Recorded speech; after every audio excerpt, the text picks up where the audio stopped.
I'm just in the actual town side of Kalbarri now, where all the gorges were, but that's a little bit inland. And this place got absolutely walloped by the Cyclone Seroja back in April 2021. This place here got completely obliterated, but it's a cafe by the looks.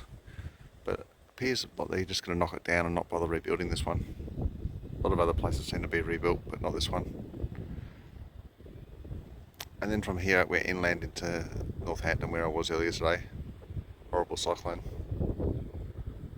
Staying in the town of Kalbarri, this is where the river from the gorges comes in to the river mouth, the Murchison River.